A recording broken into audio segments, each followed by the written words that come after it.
Hi guys, today we will talk about how to fix Messenger glitch on your Messenger app.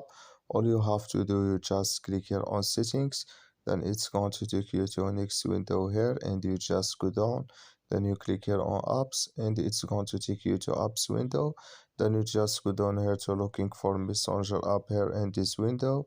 Then you click here on Messenger and you go to next window here. Then you just click here on force stop and you click here on OK, and you just go down here, you click here on storage and it's going to take you to storage window. Just click here on clear cache and you click here on clear data and you just turn off your phone and turn on it and it's going to work with you. So that's all you have to do. I wish now you are great. You just follow these ways and it's going to work with you. Thank you for your watching. Don't forget to support us by like and subscribe, and see you in next video about all messenger app settings.